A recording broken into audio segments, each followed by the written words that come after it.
नमस्कार, कृषि जागरण में आप सभी का स्वागत है। पावर्ड बाय स्टील इंडिया, मैं हूं आपके साथ अश्विनी। योगी सरकार उत्तर प्रदेश में गाय पालन को बढ़ावा देने के लिए कई योजनाएं चला रही है।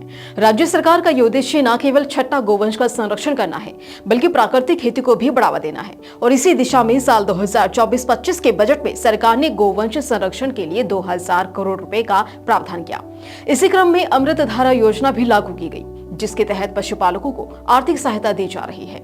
उत्तर प्रदेश सरकार ने गाय पालन को बढ़ावा देने और प्राकृतिक खेती को प्रोत्साहित करने के लिए अमृत धारा योजना शुरू की है। इस योजना के तहत 2 से 10 गाय पालने पर सरकार 10 बैंकों के जरिए 10 लाख रुपए तक का लोन उपलब्ध करवाएगी।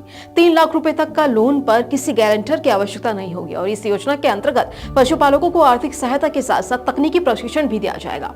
गो आश्रयों की स्थापना और वित्तीय सहायता। योगी सरकार ने निश्चित गोवंश के लिए कई गो आश्रय केंद्र स्थापित किए हैं। इन केंद्रों के संचालन के लिए सरकार प्रति पशु वित्तीय सहायता भी देती है। साल 2024-25 के बजट में पहले 1001 करोड़ गाय का अनुपूरक बजट से भी इस योजना के लिए जारी किया गया था। मिनी नंदिनी योजना। इस योजना का उद्देश्य गायों के संरक्षण और संवर्धन को बढ़ावा देना है।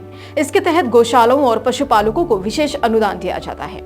गोबर और मूत्र को व्यावसायिक रूप से उपयोगी बनाने के लिए सरकार स्किल डेवलपमेंट प्रोग्राम भी चला रही है।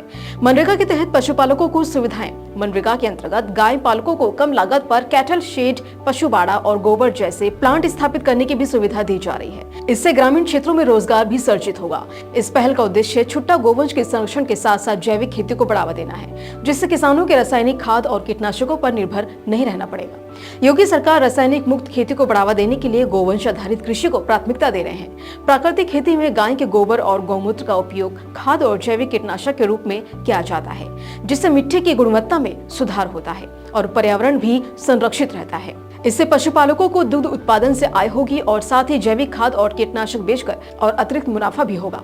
इस प्रकार गौशालाओं को आत्मनिर्भर बनाने की दिशा में ये एक महत्वपूर्ण कदम है।